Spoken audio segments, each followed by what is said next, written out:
Coming to you live from the Crawford residence in Los Angeles, California, it's the 10 Point Podcast. My name is Bruce, and my dick is good. My private investigator, I call him Dick. And he has found me a couple of co-hosts for the episode this week. First, it's a thing, it does stuff, it's Chris. Yeah, right. And secondly, even a broken clock is right twice a podcast, it's Andy. Yeah, I am. We are the 10 Point Podcast. You can find us wherever you listen to your podcasts, all your podcast apps, type in 10 Point Podcast and you'll get us there. Please rate and review us in whatever fashion that app desires you do it, and download us. You can get us on a Monday is when we usually come out. That's our weekly episode then. You can also find us on YouTube. Normally you can watch us on YouTube. Last week's episode we had technical issues we did not know until after we'd recorded, and we'll be damned if we're doing another podcast repeating everything again. So you got the audio version on YouTube this week. Yes.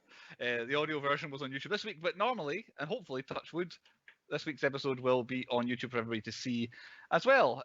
All of your 10 Point Podcast needs you can find at 10pointpodcast.com, where the cinemas are getting ramped up. There's going to be even more stuff going there. I am in the middle of writing my big thing on the Saw movies, so that's coming up soon. It might even be on there by the time you watch or hear this episode, so that will hopefully get posted there once Andy talks me through how it actually works. But Andy, anything else people can expect to find at 10pointpodcast.com this week? What am I going to say? The Hitman's Wife's Bodyguard. That'll be going off because I've got an unlimited screening of that bad boy, so that should be up by this episode coming out as well. And I think the Quiet Place 2 ones just went up. The Hitman's Wife's Bodyguard, I have seen an unlimited amount of trailers for that film because I've been to the cinema quite a lot this week, so that one is on all the time, that one there. And to carry on with that trend, what have we been watching this week? Andy, why don't you start off then, since you I think the big one I only watched was Quiet Place 2. I went and watched that. Not worth a year's wait. No. It was alright. My favourite thing was John Krasinski, but if you've seen the first one, you kind of know he's not in the second one that much. And the worst thing in that film was Emily Blunt. It's a fucking animal. How dare you? I wouldn't say she was the worst thing in it, but the absolute best thing of the new one is the first 20 minutes. Aye, and that's when John Krasinski's in it. Exactly. John Krasinski, he's decided, I've thought of this really good idea. I wish I'd done it in the first film, but I'll do it in the second film instead. And I feel like, I think it's probably better than anything in the first film. The whole first sequence, which I guess small spoiler, but it is the very beginning of the film, is day one. The first film was dated like day 50 and then day 300 or something like that. But we start on day one in the second one, and yeah, day one is the best bit of all the Quiet Places. I would say. I'm not sure. I mean, Emily Blunt didn't annoy me too much, but what did annoy me, and it's been a trend throughout both films, is stupid kids doing the exact thing they're told not to do, and it winds me up so much. And there's several kids in these films, and they all are determined to do the exact thing they're told not to do, usually with bad consequences. But yeah, the first one's better, and like you say, I can see why they kept it, because they wanted it to be a big screen kind of film. Yeah. But still, it's one of them films, they don't work in a cinema, especially when you just got Bellins eating popcorn as quietly as like, ow. It's like, shut up, we're going to die here. I had a bag of sweets. As the film was starting, I went to have a sweet, and it made quite a large rustling noise, and I thought, oh, damn. So I was like, when the studios playing the thing, I just shoved my hand at the bag of sweets, yanked out, and sat with a handful of sweets so I didn't make any noise for the first half of the film. Any other films this week? Nah, the weather's been too good again, so it's been too hot, so I've been doing shit outside.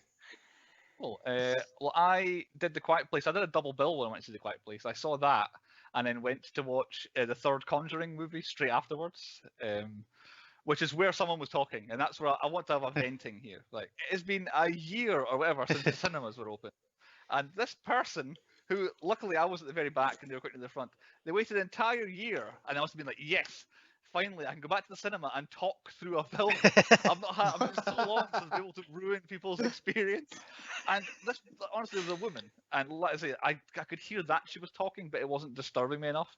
But someone further down definitely went shh at some point to them. But she must have talked for the entire first half of the film. And then in The Conjuring, you get those bits where someone's hiding, everything goes quiet, and it's like, you're just waiting for someone to jump out. And the only bit that I heard her say was that was happening. It's all quiet. And she goes, oh, just get on with it. She just shouts out. It amused me. Because I was thinking the same. but still, it was like, oh my god, I can't. But all this time to talk to your friends on the phone and over Skype and all this sort of stuff, and now you talk to them during a film. Third Conjuring movie, big thumbs down from me. I don't know if you've seen it yet, Andy. Did I you liked see it. I thought it's nowhere near as good as the first two. Oh The no, first it's two, not. I like the story though, but yeah, they drag it out a bit. It feels like too I much of a haven't seen any of them yet. departure. Yeah. I recommend the first one, Chris. The first one's really good. The second one is slightly It's hurt very by British. English accent. Yeah. But yeah, the third one, it felt like, I don't know, it felt like an episode of like Supernatural or the X-Files or something Aye. like that, this new one. It kind of, rather than a Conjuring, it's a big departure from the others. I finally saw Spiral, but I won't go too deep into that. It's not that great. And the last time I saw this week, I thought, this is the one I didn't know much about. I thought, right, I'm going to go see this. Those Who Wish Me Dead, it's called. I watched that. Did you see that Oh, one? yeah. Aye. Angelina Jolie is a smoke jumper, looking totally out of place up in Yep. like the woods somewhere, looking like some glamorous actor from Los Angeles with a preposterous looking wig on. I don't know why she had this haircut that she had the entire time. It's actually all right, but it properly wastes what could have been like a good bad guy team. They had the like Home Alone style baddies of Aidan Gillen and Nicholas Hoult from like the X-Men movies, whatever you would call them, from Mad Max, as the kind of two hitmen who are exceptionally good at their job until they're not exceptionally good at their job, which happens in all these kind of films. But it's an okay. I wouldn't give it a massive run out to the cinema and see it, but if it's sort of bored for an action movie on a like Amazon on a kind of Friday night, Those Who Wish Me Dead is okay. Again, another half annoying kid in that as well. But yeah, I was at the cinema a lot this week. I finally able to go, so I was quite excited. On the cinema train as well, I must thank our local cinema for fucking up again. Still not having ice cream in, but now we've got a ton of vouchers to use when ice creams do come back, because we complained, so we've got like 20 quid's worth of vouchers to use. Is it COVID related, the fact they can't have like open? No, they're just cunts. Ah, nice. Okay, say that on the voucher. Sorry. Sorry for being a crowd here. Our one seems to have not bothered to bring any staff back, so they have like 3 staff checking tickets at the door, and then they have one guy doing all the popcorn and stuff like that. So he's like, "Ah, fuck the ice cream, I'm not going over there." Yeah. But yeah, I didn't have any trouble at the cinema with anything like that. But yeah, one person talking annoyed me. But The Conjuring was quite full, although the screens were quite empty that I was in. The Conjuring seemed like the popular one that I was at. Chris, did you go to the cinema or did you watch anything at home this week?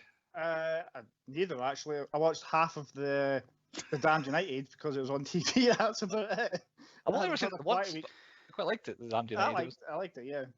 I was trying to get the wee man to sleep. That was on, so I watched half of that and then fucked off upstairs to my bed. You fell asleep. I did. So that was my week of movies. There you go.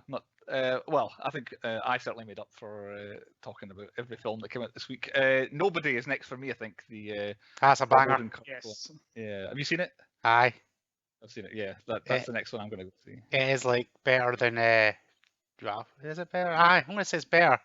It's better than the first John Wick. Right. Okay. It looks very John Wicky. So yeah, that's why I'm going. That's good. I'm excited for that, and that'll be the next one I watch. Don't know if it'll be next week or not, but it'll be soon. We better get on with it then.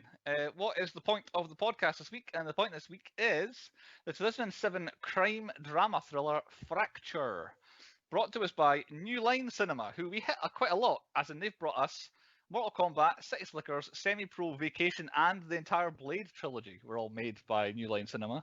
So we've gone back to them for Fracture, and Castle Rock Entertainment, who are also involved with City Slickers, a film written by Daniel Pine and Glenn Gers, unless it's Glenn Gers, which is quite a humorous surname for us Scots.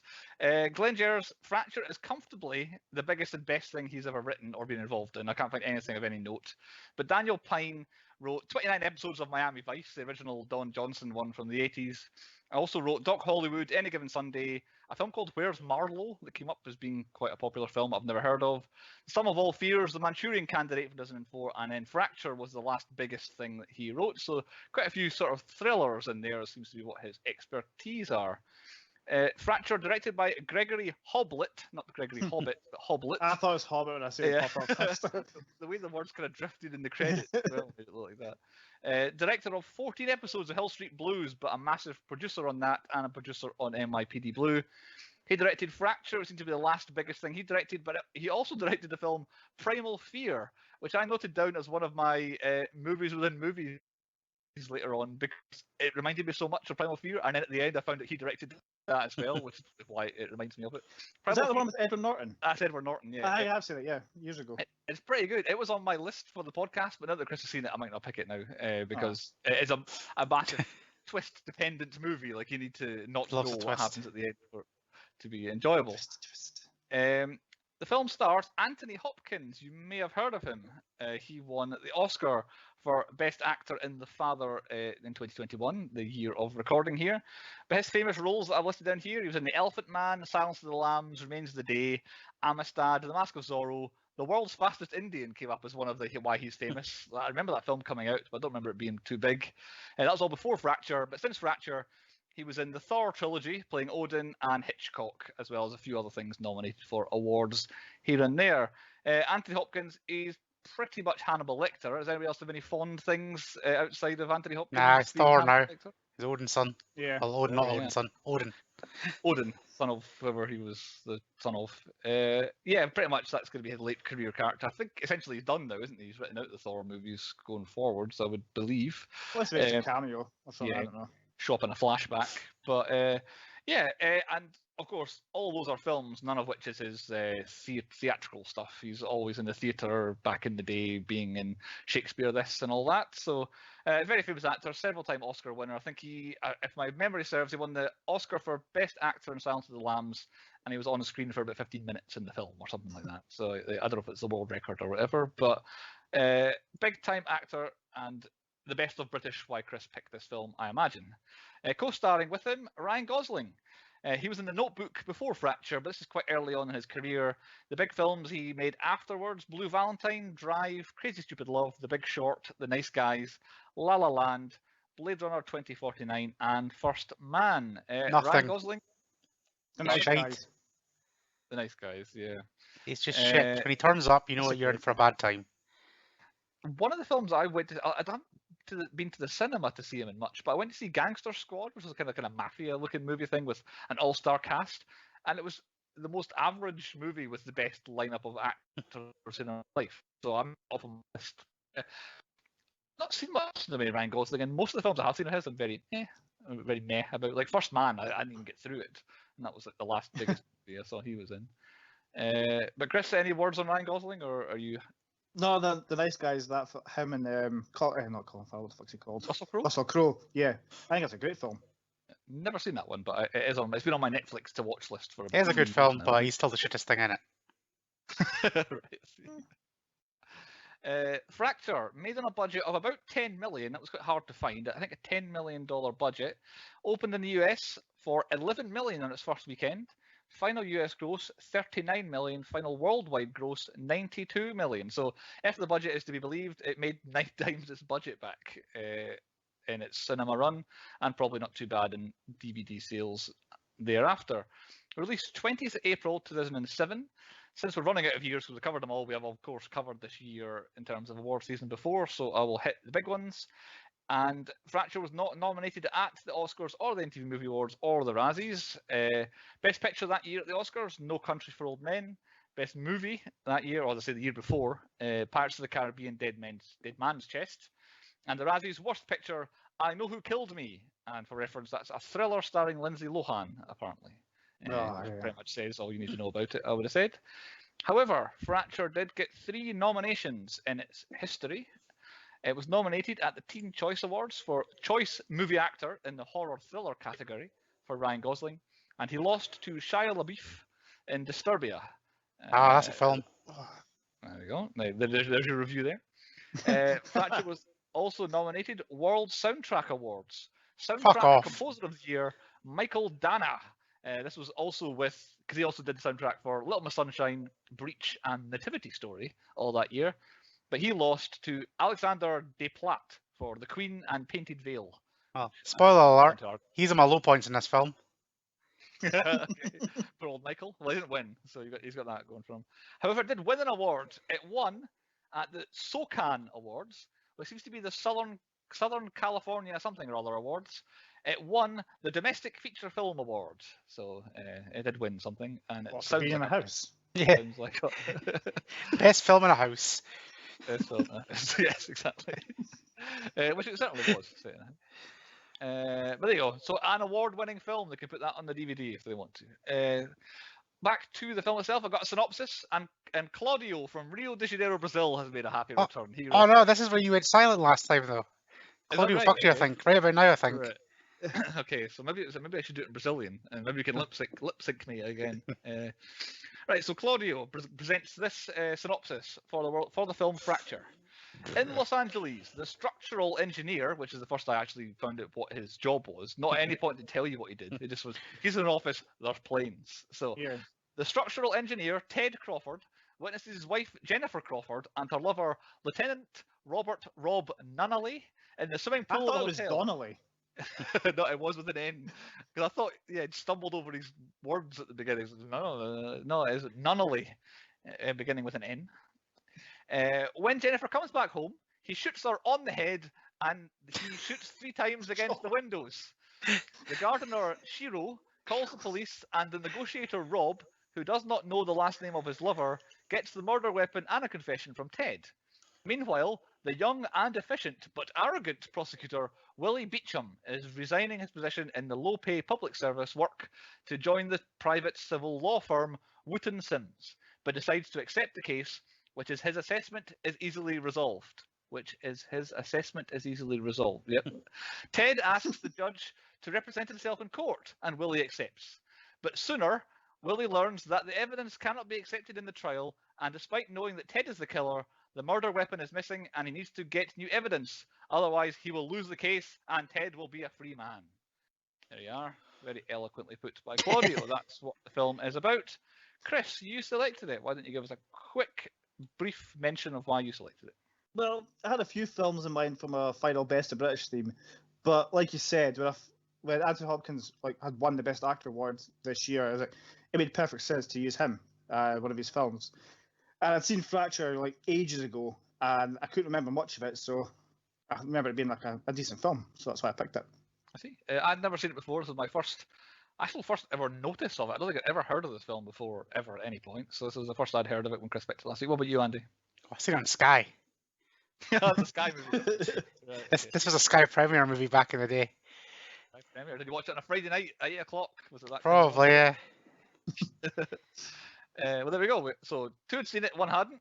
On to the high points. Point number 2. Chris, you can run us through the first couple of high points if you fancy.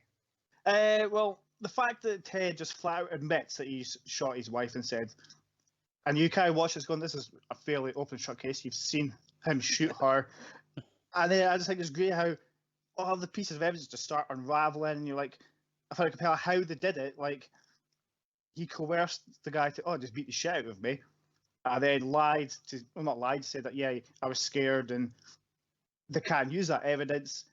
And then just, the way, you just set everything up. It does have a banger of a setup, this film. Because realistically, after the first 20 minutes, the film should be over.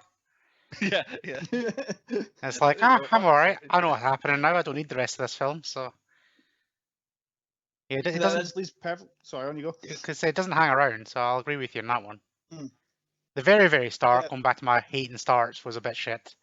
It was so long and didn't actually set up anything. Scene, it just annoyed me. I must admit, this is the first porking scene I think we've started with.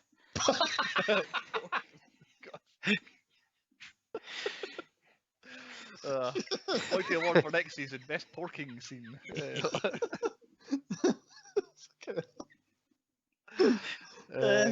I had the attempted murder was the attempted murder was my first scene. That's the question. Do you think he actually meant to kill her, or he actually meant to attempt to kill her? I think he tried to kill her and accidentally didn't. And because then I think the whole thing would have been sorted, would it not? If he'd have gotten away with it. Yeah, because it was ultimately the bullet fucked him in the end. Yeah, but then back then, if he'd killed her, they would have found the bullet, and it would have been from Nunnally's gun. And it's from your gun. So, which I think was what he was going for, because then be like, you couldn't have shot her because it was his gun, not yours. But we'll get to the gun later, I'm sure. Yeah. The next high point I've got is that the kind of the first court scene. So they're not in court yet. It's just the arraignment. Is that what they call it? The one where he's behind the bar the entire time. which I've never seen in a film before. Is that a thing they do where they have like essentially he's behind the counter over there, Like a and then conveyor belt of criminals walking in now. because every other film I've seen it, they've always just been standing where they normally would stand in the Yeah. court. But it's a really good scene, and then of course Ryan Gosling in his tux waiting to go to his big dinner. And what I've got, a spoiler for the nominations for the best line of the entire film. I respect your attempt to maintain the dignity of the court, 007. From Xander Berkeley, who is an absolute turns up in everything kind of guy. Like he's John Connor's stepdad in Terminator 2, and then he's got a great CV if you look at his IMDb page, some of the things he's been in. And I thought, oh, he's going to be the judge for this. Oh no, he's not going to be the judge. And we'll get to the judge in a wee bit as well. But yeah, that's we're seeing some of the lines go backwards and forward, and then you say about the murder, it's like he's carrying out the murder, but why is he doing it so blatantly? You get into this scene, it's like the entire time, you know he's up to something. Like he wants Beecham to be the prosecution and all that, and it's the way that him and Gosling play off each other is quite good in that scene. Aye, there's a good like chemistry between them two, I thought. Yeah. And in that same scene where the guy's going, I don't want anybody to represent me, and then he's just talking to the guy going, well, as your lawyer, you're not my lawyer, keep up. And his carries on talking. And then the guy just drifts off. Yeah. He's like, oh well, screw you. It is basically your classic Anthony Hopkins. It's like your Anthony Hopkins 2 minutes in a film. Like immediately for my movies and movies, the first thing, well, Silence of the Lambs already, like already this film is That's my next point. Is like the roles like this is what he's born to play. Like it could have just been a sequel to Hannibal Lecter. He just could have been an alter ego of his. He just Him plays it defending so himself. creepy. And you're just waiting for him to like lunge at somebody and bite their face off. You get the feeling it's like, oh, we've written this great idea, and I'm really imagining someone like Anthony Hopkins in this role. I was like, oh, we've got Anthony Hopkins. What? All right, brilliant. I just think that would happen. Andy, any high points? So far, you're stealing them all. I don't know what else I like. This is the problem. No, this is the problem. It's like I love the start bit. I love that bit. And then after that, I really it bottoms out for me. It hit its stride too early on for me in this film. My next one is the first official court scene where he's just sitting there doodling, and they're all kind of watching him going, aye, now's the time you'd want to object. No, can't I'm all right. fine, on you go. Yeah. And then he just kind of sits out of nowhere and goes, objection? And yeah. Like, oh, something's happening here. And then he's he's explaining a fucking. Good to be a lawyer. Like, you might want to object like every so often. Oh, and at the end, he's like, "Oh, I see you've learned. Was it over the long weekend? You've learned some lawyering or whatever the word is." But yeah. So that revelation of him, the cop, he's been fucked his wife, and everybody's just like, "Oh, bombshell." And then it comes to your opening. You can't beat a classic dick joke. Yeah. My dick. And it's like that. That is the one laugh out loud moment of the film. And he's just talking, my dick has evidence. You're like, oh shit, what? And my dick is good. Because in the context of the sentence, you think, oh, well, there's some adultery going on here. That's maybe what he's talking about. And he's like, oh, no, my private investigator. Andy, did you come up with a high point there? I feel like you were... No, that was my next high point. Do you want to get one more before anybody else steals one? I don't know. I really just don't know what I like in this film. It just comes to when you guys talk about it, and I'm like, yeah, that's a good point. Okay, my next one then. My next one is like the interview before the court. We've kind of gone past this where he's in prison and Ryan I like the scene behind me. I think that could be it. I think yeah. Yeah. The one that's behind you, where the one with where Ryan Gosling is trying to be like, oh yeah, you can't get out of this. You're going down, and he goes, oh, they found the gun. Yeah. And it has to be like, no, they haven't done that. And then him telling the story of the egg. I thought, not necessarily the best and most interesting thing, but it worked in terms of the context of the film, and Anthony Hopkins told it very well. But that's again a trend with, I think, with the exception of the murder, all the high points I have is Hopkins versus Gosling. Every single one of them is the two of them. That's me for a while, Chris, unless you've got another high point. No, my next one's right at the very end. Yeah, the gotcha at the end. Yeah. When Will finally pieces it together and Ted just finally gets caught because he's literally a ball hair away from getting away with everything. Well, he's got bags packed, he's at the door. Exactly. His hat on and he leaves. That's it, I think. And then he's just like spilling beans going, yeah, sure, right fucking here. There's nothing you can do about it because you can't do anything because of double jeopardy. And then they're just like, well, actually, that was for attempted murder. You just murdered somebody. Away you go. Or don't, not away you go. Yeah. Yeah. Stay here. Yeah, the final coming together scene is always good in this kind of film when the good guy pieces it together. I didn't want him to win though. I wanted Anthony Hopkins to get away with it. I felt like he was in his rights to win. It's one of these films where they position somebody. It's like, oh, when you first see the film, oh, he's getting cheated on. He's the good guy, and it's like, oh well, actually, he full on tried to kill her, so he might be the bad guy. And it's oh, you kind of feel okay, and it does swing backwards and forwards. And I feel by the end they've kind of convinced me. Nah, Anthony I was still Anthony Hopkins.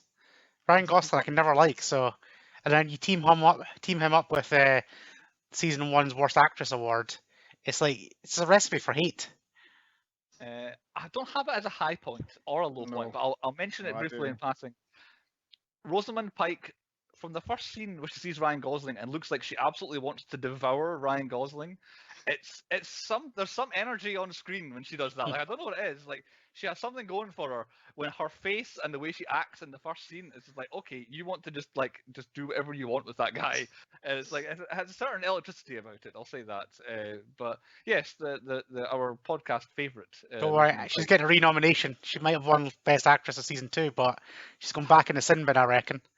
Well, I think she's the only person ever to do a Rosamund, which is to get best and worst actor or actress. She could be on for us. I've never before thing. Worst again. A hat trick. We'll have to find her and see a film with her in season 4 just so we can get a wee, I don't know, a game going with her. She's definitely the most picked person, and we've not even talked about her in high points. That's how well she is in this film. Yeah. We could dust off well, no, it's not that she's a bad actress. It's just my point. No, she is. Later on. Aye, in the low points. Right. Anyway, before we get to low points, they're not high points or low points, but there's questions I have, and we don't really have a question section anymore. So 2 questions. One, in Hollywood has trained me to believe, and the question is, are lawyers and detectives celebrities in America? As in, does the newspaper write about all these law? Oh, I know what people buy our newspaper for, to find out what this detective is doing or what this lawyer is doing.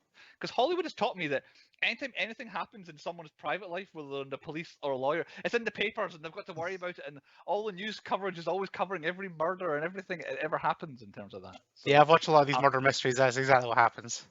And it's like, is that the case? I don't know. I could not tell you one famous police person in the entire country. I know we're in the UK. I know where Chris's brain is just thinking, no, Chris, don't say it. Keep your trap shut. I can't remember his name. But, yeah. But yeah, so that's and the other question, which I feel like I thought this is surely going to get mentioned, but it never did in the entire film. What was the symbolism with him having that ball machine thing that's behind me at the moment? Like, it has to signify something. He's got a master plan. Everything just works perfectly, except for when it keeps breaking. Well, except for when Ryan Gosling bent it. So. Right. Okay.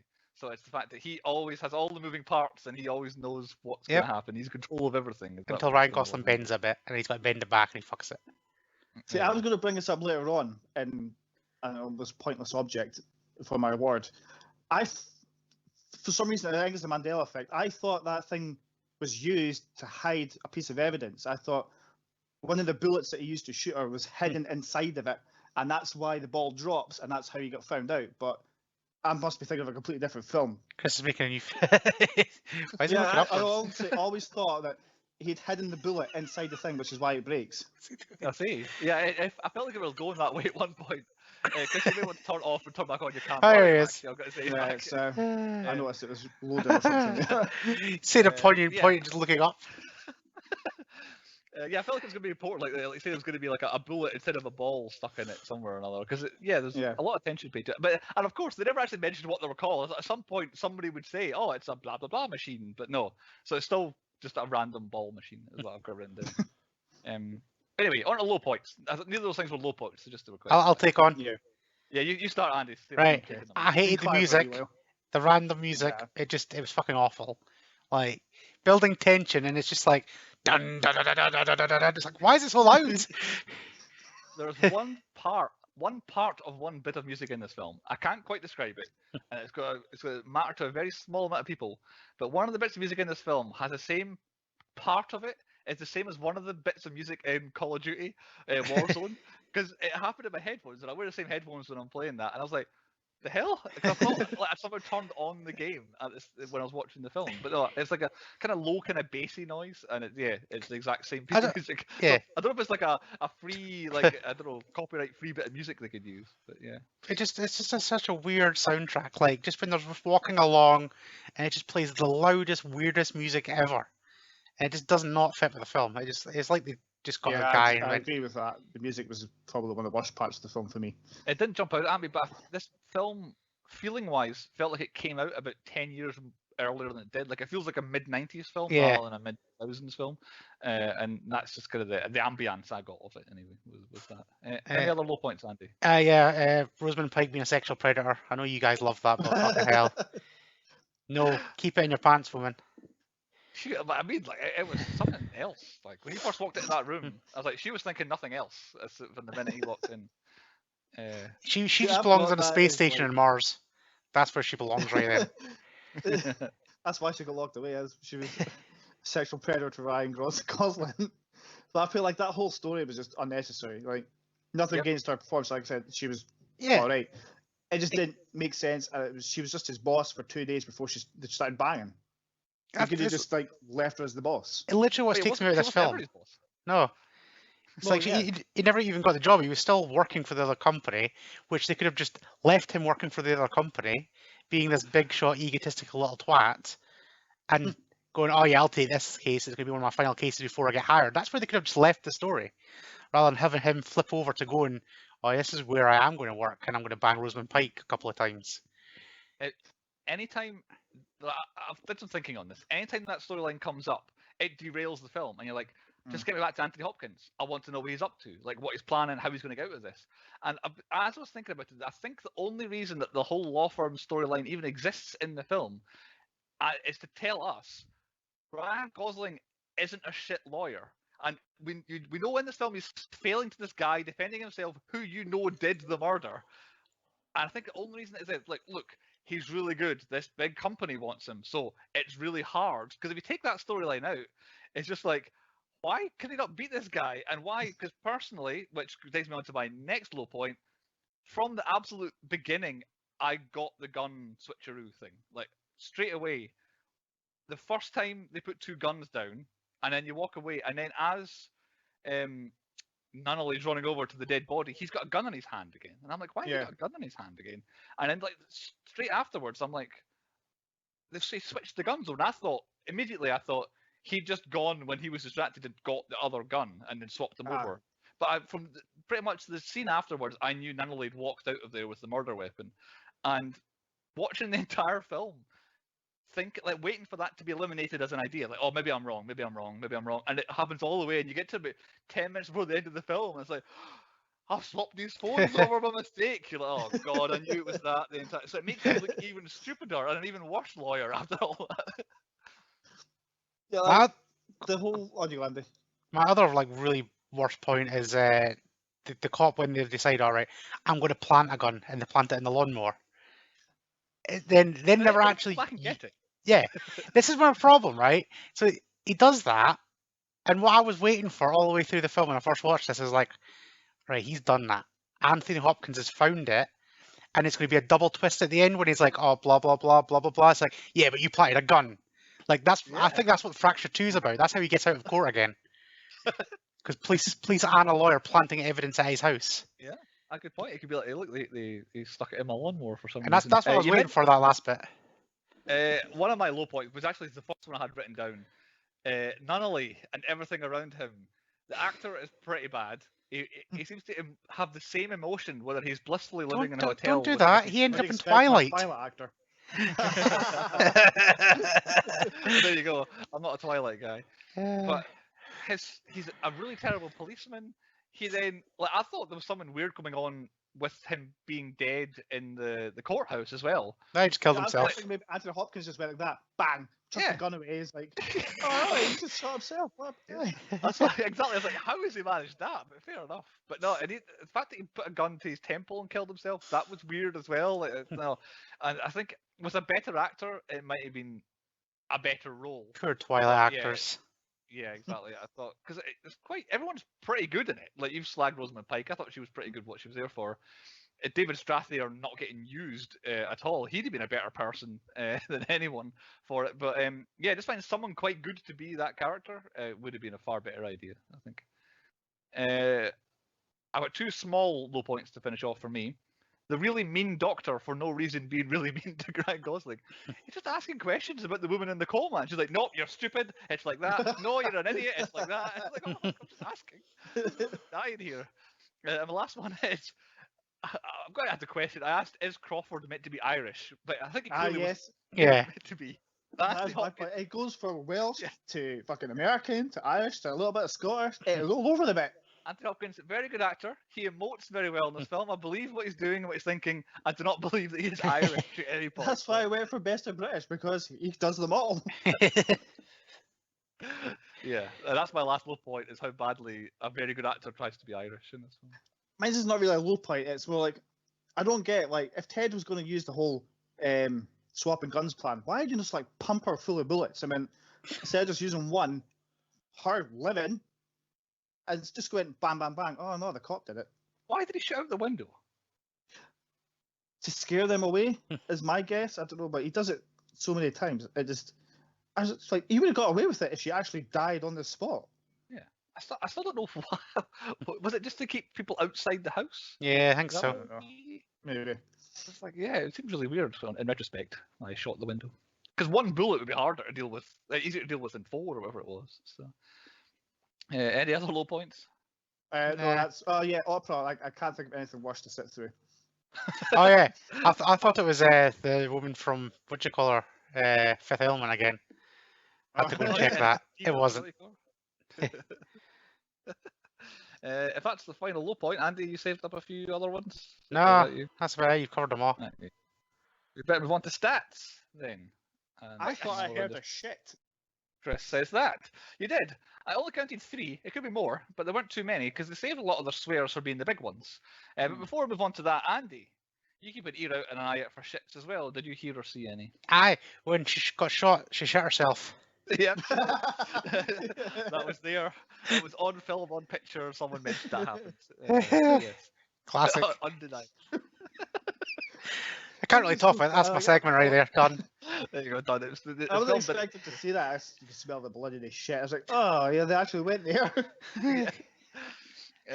Like I said, they saved up a lot of the other swearing. There were 11 other swears. It was quite a few F-bombs at one point after another. People get very angry. I think it was Nunnally actually began to get a bit angry, a lot of swearing. But not too high on the old swears. Explosions, 0, not 1. And deaths, 2. The two major ones that we've already discussed. They were only deaths. And also that leads into there wasn't a dead animal for the first time in God knows how long. No animals were killed in the watching of this film. Unless a bird just happened to fly past the window as he shot through it. Yeah, well, potentially funny. could be a dead. That's a good point. Poor bird. Yes. Sick bastard. I counted fractures because this film was called Fracture. At the beginning, he presents an X-ray of a plane, I think, which looks like it has a crack in it, so I'm assuming that's a fracture.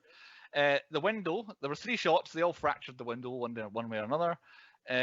Each of the people who died, their skulls were fractured, and he sent Ryan Gosling a broken egg, which had a fracture all the way around it. So I counted 7 fractures in the film. They definitely came up with the title after they made the film and went, what the fuck do we call this film? Yeah. I'm assuming the fracture in his marriage would be another one. I would assume. I don't know. Ooh, but you're right. Fractures, that's how many there were. And yeah, it seems like, we've got a catchy name. We've managed to copyright the word fracture. Let's call it this film Fracture. Kind of feels like how it went. 18 minutes until Ryan Gosling shows up. He is the main character after that point. That's right when the film could have ended as well. It's like, yeah, it's an 18-minute short of how Anthony Hopkins killed his wife for adultery film. And did they say the thing? Did they say fracture in this film? Maybe it's like spoiler there. Oh, they didn't actually. No, nah. They didn't. Not point was fracture ever said in the film. Any other stats? Chris, normally you have something. Yeah. Willie asked, how many times did I say fine? And I was going to go through the whole film and count every time he said fine, and he only says it 4 times, I think. And that one little scene. See, fine. And I only thought of this like 20 minutes before we started shooting this. You remember that internet craze where people were trying to make Ryan Gosling eat food through the TV screen? He eats. Oh, you don't remember it? Did I see that? Ah, well. He eats 3 times in the film. Ah. There's a thing where like somebody try to put like a spoon in the They skinny do, they eagle go and like grab that. them and Feel- move. Yeah, He's like, well, Andy remembers it. Okay. I don't know. So, I yeah, don't he eats live 3 on times in the film. I see. Thank you, Chris. Some good stats there. I thought that was a good one. You fucking ruined it, Bruce. I'm sorry. I don't know what you're talking Bruce doesn't about. watch films or internet. He's not trying to complete it like me and you, Chris. Yeah, I know. Right, point 5. I'm ready for this one, Chris. So 10-point podcast quiz. Is Oh, point fuck number this 5. one. I pretty much know exactly every one of his questions, but I ain't going to be able to answer it accurately enough for him. You'll know what he's talking about, but you won't know the answer. Guaranteed one of these is what's on his t-shirt. I've got a feeling. Oh, right. I can't remember that. Oh, that would have been a good one. All right, I good. really He's trust got the name of this, by the way. I called it Fracture Fiction. that. Oh, God. Nice. Right, Only we'd get a jingle to come after that. by the way, it's got nothing to do with the film. I'm going to say how a bodily part was broken. Oh, God. These are true stories, and I want you to guess what part of I'm talking about. Okay. Penis. No. I thought you could fracture So, your penis. Can you? I don't know. I'm going to start with, yes, Andy. Penis. A pea slide. A pea slide? Yeah. So what am I meant to say? If that's a fracture. What part of the body you think got broken during a pea slide? A pea slide. What's a pea slide? I've missed that one as well. I'll explain it, don't worry. Right, okay. Your leg. Good, yes. While at a festival, a lady went to go for a sneaky pee behind a bush and slipped in more pee down a hill and broke her leg in 3 places. You get it now? We're trolling this depth together. Yeah. So, Bruce, Uh-huh. a sneeze. He broke something. Nose. Wrong. A rib. But it was a massive sneeze. The guy cracked a rib. That's a proper sneeze. Yeah. I thought someone might have sneezed and then hit something. Was what I was thinking. That was one of the other ones, but I picked a rib because I thought nobody would get it. So, Andy, changing a light bulb. Coccyx. No. This person stood in a pile of books which toppled, and as they fell, they hit their arm on the chest of drawers and they broke it, and it needed 2 surgeries, and it's still apart metals, plates, and screws and stuff. So they absolutely shattered it by changing a light bulb. Shattered So what? decided, I live in this building or house, and I won't bother standing on a chair. I'll Yeah. take a pile of books. And stand Yeah, on them.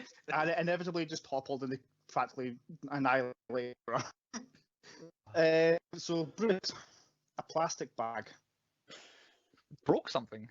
So we've had leg, we've had arm, we've had. Well, I will say some bits reappear more than once. Oh right. Okay. Arm again. No. Leg. They went to, their foot. They went to stand in the bag to stop it flying away in the wind, and they fractured their foot. Andy, making toast. Coccyx. Yes, actually. Yes. They, when the toaster popped, they got a fright, they fell back and broke a coccyx. How close have they got? That's some scary ass toast. Yeah. This Nintendo wire. See, you've kind of stepped on where I was going with my gag for this. Yeah, no. I thought I was going to get an appearance in one of these. Yeah. Well, I'll go foot because it'll segue into our story if nothing else. Wrong. They broke their right arm when they tripped over a Nintendo 64 wire. Like the day they got the cast off, the guy was, or the person was jumping on the couch, and they broke their arm. Does an Xbox Connect come up in this list at any point? No. Right. I've Okay. got Missed 2 more. opportunity. Don't worry, there's a good one at the end. Right. Andy, pocket change. Back. No. While on a fairground ride, which was one that spun you like 360 loop or something like that. In the first loop, all the loose change flew out of their pocket and smacked them in their face with fracturing their nose and chipping their front teeth. Oh, wow. Yeah. And, well, the last one, Bruce, a stupid uncle. Right. Okay. Stupid uncle. Let's say arm. Correct. I legitly and accidentally, I must say, fractured my niece's arm when she was about 6 or 7. Like I had her on her shoulders. She Oh, dropped the God. toy, so I automatically bent down to pick it up, and she flipped forward and fractured her arm. Oh my goodness. So I think Andy absolutely dominated you in that game. He did. I did. think my guess is I'd have got all but one of Andy's right, and I only got one right of my questions. So I think Andy's I guess sneakily maybe winning these quizzes this season. Yeah, comeback king. Somehow. After me giving up victories early doors. Thank you, Chris. Thank you for fract or fiction. Fracture fiction. Fracture fiction. It should be fract or non-fiction. Because fiction, doesn't matter. It's never coming back. Anyway, thank you. No. Yeah, a bit tough one to bring back. Point 6 on the podcast: movies within movies. We all have our various categories we hit here. For me, parodies, references, homages, etc. Very difficult one for me. Silence of the Lambs jumped straight out at me. Primal Fear, which I found it was the same director. Zodiac, for some reason, just I don't know, jumped out at me. And then Star Wars, because they mention that Beecham has turned to the dark side. James Bond. And yeah, 007. James Bond. I thought I'd written that down. Apparently, I did not write that down. Yes, James Bond as well. Other than that, everything that ever takes part in a courtroom, this kind of feels like as well, whether it be Trial of Chicago 7 or anything I've seen more recent than that. Chris, movies within movies. Unless you dived like a lot deeper again than I did, the only person that returns is Rosamund Pike, who has now appeared, like Andy says, in season 1, 2, and now 3. She's a podcast favourite now. Yeah, No, she's Doom and Gone Girl. I think she's all right. There's a few people I thought might have been like, I kind of know his face, and I went through nobody else by any. The cop friend, the guy that's in Die Hard 4, I thought he had appeared in something else. But Yeah, actually, I was like, a little fact for you, he's also appeared in another film called Fracture. ah. It's a completely different film that's set in New Zealand, I think. You think he thought this was a sequel or a remake? I don't know. Like, as for putting us into the film, Andy is like obviously Anthony Hopkins' character. Yeah, that's what I did. Myself as Ryan Gosling to reignite the me versus Andy dynamic. Yeah, I did that as well. You were a little bit trickier, but I settled with Le Bruto for you. The Ryan Gosling's boss in the first law firm. Ah, okay. Right, okay. Oh, yeah. I could have been as a judge for you, actually. David Strathairn. I went a different direction. I cast myself as Nunnally because I feel like I genuinely could have done a better job in that role, and I thought I could have given that job, that role a go here, and I could have done pretty well. Hey, I'll still like you shooting yourself I up. thought of him. Yeah. But yeah, I'll take David Strathairn's job if you like. Yeah, and I had you two as the same, so yeah, we're on the same wavelength there. Andy, movies within movies. Right. So picture yourself working at a high-class law firm, banging Ben Affleck, but then you want to piss Ben Affleck off, so you kind of disappear for a while, and you go to Mars for no apparent reason. With your brother. With your brother, who suspiciously looks like a bit like Carl Urban. And then you come back to find out that the person you've been banging all along at the law firm is utterly shite, can't even do his job, and then you decide you have to go back with Ben Affleck. So there you go, full circle in 3 films. There you go. That's the Template Podcast trilogy of Rosamund Pike. Nailed it. Sticking with Andy, point 7 is his hypotheticals. Right. You can all see where this is going. If your significant other basically screwed somebody else, how would you get back your version of getting back at somebody? Whoa. I can't shoot her in the face now. No, you got to do something different. Well, you can if you want. Damn it. Your own little, aha, I get you back, and this is how I've got you back, not Anthony Hopkins style. I think Anthony Hopkins probably thought about it longer than the time we have here. That's the other thing. Like, I meant to ask this earlier. Surely he had a police issue gun because he's a policeman. So did Anthony Hopkins have to get himself a police gun? Yeah, you can buy police guns in America. Because they even look similar. That's another reason why I thought you switched them, because when they're in that scene where they're putting them down, they look like they had the same kind of gun. Chris is trying to work out his murder here. I haven't got a fucking clue. I have no idea. This is dangerous because I'm on video here, and if anything happens, it could possibly be similar. I feel like this is yeah. Let me help you. I've thought about Something this. happens, we incriminate ourselves. Right, I've thought about this. Let me show you what I would do. Tell us. Okay, go. Right. So what I would do would basically be Home Alone. So I would booby trap the house for when she came back, and then it would just be a continuous thing around the house, like paint can to the head, hot knob, stepping on Christmas tree lights. A bit of GBH. And then Just that's your thing. all of that, and then by the time like you get into the living room, I'm just sitting there going, "Yep, I know what you did." Like out through all that again. That'd be my way of getting back. Ornaments. If that was my Anthony Hopkins film, that's what I would do. That's the kind of lines, but a little bit of fun, light-hearted. I mean, I've watched so many Saw movies in the last while, so I'm thinking of some weird stuff here. If, like, hypothetically, if Nicola bangs somebody, then you go bang somebody as well. Tit for tat. That's what. It's gonna be like the same thing of like, so she's got to walk in. You got to kind of like have a great plan. So she could be there just randomly banging somebody, Chris. I don't know. Beat the shit out of the person they're banging. Unless it's a girl, then join in. I don't know. I think we should move on now. Yeah, just get ourselves incriminating here. Yeah. I'd lock her in a cellar, pretending to be dead on the floor, is what I would do. It puts the lotion on the skin. Handcuff her to a railing and give her a saw to try and saw. I'll do that. Or yeah, I'll go fast to the lab. Otherwise, I'll get the hose again. Right, He totally anyway, peered through his nose. Well, Chris will cover, so we'll move on here. Murderous desires and otherwise. Point 8 is the nominations for the Pointy Awards. They are coming up soon, quick and fast. The Pointy Awards panel is working hard, compiling all the nominations. So, from Fracture, nominations that I have brought forward. Most unexpected person to show up, Harry Potter's aunt as a judge. That's not what I was expecting. Aunt Petunia. Best costume, his tux, just because I quite enjoyed that scene. The best line, I respect your attempts to maintain the dignity of the court. 007 was a good line. Best plan, well, the movie's plot, really, Anthony Hopkins' plan from the get-go was a belter. He nearly got away with it. I don't think it was too much of his fault that he didn't get away with it. But a good plan nonetheless. Michael Pena Award, the egg story, him telling the wee tale of the eggs and smashing them all up. Well, not particularly interesting. It was a good telling. Worst actor, Billy Burke. That's the name of the guy who played Nunnally. I thought he was dreadful. Worst accent, the new one was made up, but it might come into the Pointless Award. Anthony Hopkins' Irish accent. Best inanimate object. Chris may dispute it, but I've got the ball machine that does stuff. I called it in the film. I kept breaking.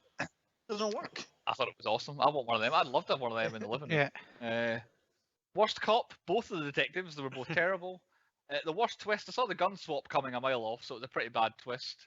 The best scene was him at the end saying, I got you, and we're going to do you for murder now and all that. Worst supporting character, I'll go Nunnally again. Most underused, David Strathairn as the head of the district attorneys. He's a very good actor, and I like him in everything he's in. He's in other Godzilla movies as well, which dear to my heart. And then most obvious name, Mr. and Mrs. Smith. I thought they picked the most obvious name. And best villain, Anthony Hopkins, ? Is he the villain? If he is, I want him nominated for best villain. Anybody else got anything I'm not covered? Because I put for this film. Worst actress for Rosamund Pike. God awful. She was just a sex pest. She was good. Worst plan. Telling your entire plan to a cop. A lawyer with a bunch of cops outside. Stupid plan. And then also another stupid plan. He almost got away with that. It wasn't for the fact that she actually died. Yeah, he didn't kill her. But still, I'm silly. But yeah. You wait till you're away, and then you just go, right, I'm out of the country now. Then you tell your plan. But then also, another stupid plan, planting evidence, and then telling the lawyer that you planted evidence. Never do that, so that's a bad idea. Do that. I'm sure that's why he killed himself, because he knew, someone could tell on me now, and I'm yeah. done. So I think he just killed himself. But also, he got out the film, I suppose. That's my biggies. I've not really got that many awards in this one. I went for best actor, Anthony Hopkins. Like his weird accent nearly cost him it though. It did for me. Yeah. But it was quite compelling. The best bad guy, I've gone for Ted. Like you want him to get caught, and you get frustrated that he keeps just slipping through the cracks. So he's hands down the bad guy. Right. I'll give you the best plan. Mine was the initial plan though. Like he did technically get away with attempted murder, but not murder. Yeah. And yeah, like I said, most pointless object, that weird ball motion thing, because it did nothing. I thought it had like a bullet hidden in it, and I was so sure about it, but I was wrong. Yeah, because it seems to be, if you look around it, it's one of the major kind of images of the film. Is like it shows up all over the place. It's like it's actually irrelevant. It's just I say like Andy says about planning, meticulous planning and building and all that sort of stuff. Cool. On to point 9. Moral of the story: what the lessons have been learned, and some sort of sentence out of that. Anyway, on to my haiku, which is what I'm waiting for. It's been teased recently. Never reveal the master plan to the good guy at any point ever is the moral of the story in the form of a haiku. Chris, what's your moral of the story? Yeah, shooting your partner in the face is not an alternative for divorce. And Andy? Lawyer up, motherfucker. Don't DIY. On to point 10. 10 points podcast. Point 10 is a 10-point rating where we rate the movie out of 10 points. Follow? Chris, you picked it. You get to go first. What is your rating for Fracture? I think it's a really good courtroom thriller. Like I love the cat and mouse thing that Ryan Gosling and Anthony Hopkins had going. It's got a sprinkle of humour, like just at the right moments, just to kind of alleviate some of the tension. And like I said, it doesn't need that love story between Willie and I don't know her name, Rosamund Pike. Like they could have just left that. And future Boston could have done with it. Get her out of the film. And Anthony Hopkins, like forever changing accent, does distract you a little bit, but not enough to like think about. But like I said, I still enjoyed it, and I give it a 7. 7 from Christopher. Andy, you've seen it before, so why don't you get my full Sunday name there? Kind of the same as Chris, but the problem I have with this film is there's a million and one better versions of this film. Anthony Hopkins kind of does save it, but I hate Ryan Gosling. I hate Rosamund Pike. I do like the story, but it needs to have a finish for me. I like a finish, and that didn't really finish to me. I want to see if that gun planted like is Fracture 2 or whatever. So it can only, that's a sequel. That's not a finish. Aye. It can only just scrape a 3 for me. A scrape 3 from Andrew. And I'll go third. Never seen it before. My first viewing, and I feel that Hopkins versus Gosling, the scenes are the only highlights. Really, it's the only bits. I would never watch this again. It's turn on the TV. Oh, it's the two of them in a scene together. Otherwise, I might not bother.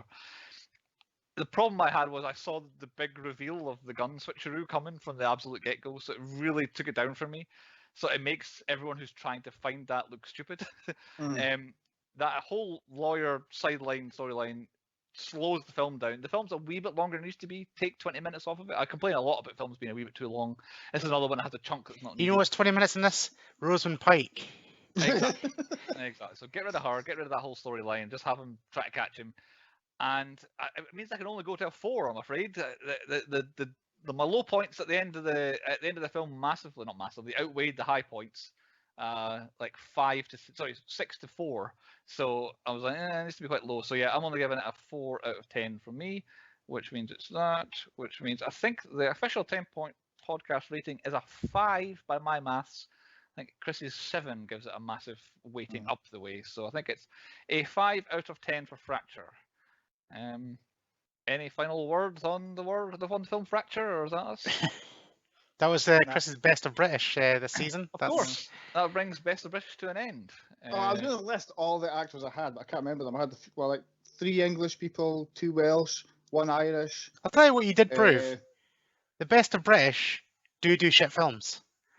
Yeah, that's what you've definitely proven this season. Imagineering of Dodge Parnassus, that was awful. That was god awful. I apologise wholeheartedly for that. But there was one. My Best of British did get our first 10 though. Yeah. To have 1 English actor in it. That's a good point. 2 actually. It was filmed in Britain, so there was that as well. There you go. But yeah, Best of British was a success. I think. Well, essentially, maybe Alien. I hadn't seen many of the ones you picked before. Oh, the Mummy I hadn't seen as well, of course. But a good little theme, Chris, and it was a good storyline running throughout. I think most of them were at least award winners or nominees. So yeah, that's my plan. So there you go. And then, of course, there was Grimsby as well. Fuck yes, I love that.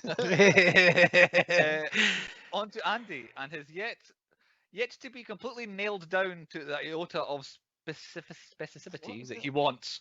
His children-themed movies are continuing with his next pick, which is his final pick of the season. So, Andy, what are we watching next time? Right, strap in. You're in for a proper banger here. It's a film that doesn't need an introduction, so I'm going to give it an introduction. Yep. We're going to take you back to when did this film come out? 1985. 80s again. I was born in 1985. So there you go. 1985. It fits perfectly in with my theme. It is The Goonies. Ah, Whoa, there we go. what a movie. That is a movie from my childhood. That is. I want to see if it's It's, aged. I've not seen it in about 15 years. I believe in my last viewing, I found it had aged. But, things often go up and down on my viewings, so I may. Now Chris is trying to work out my theme though. Is your theme kids being kidnapped? No. Oh, because and Luke is talking, Mikey gets kidnapped. Yeah, John Travolta steals the Yeah. baby. Yeah. Yeah, but what do you call doing a kidnapped? Unless you class her as a kid from Little Shop of Horrors. Good point. What yeah, the plant. And I don't think anybody, Forgot about a woman gets kidnapped in City Slickers, but no, kidnapping is not my that. theme. Oh, bugger. Yeah, that's yeah. Well, we've got a week to think about it. How the Goonies fits in to the theme, and that's it. The Goonies, next week's movie. So you'll have 7 days to find the Goonies and watch it, and then we'll find you next week on the 10 Point Podcast. Mona Scotland.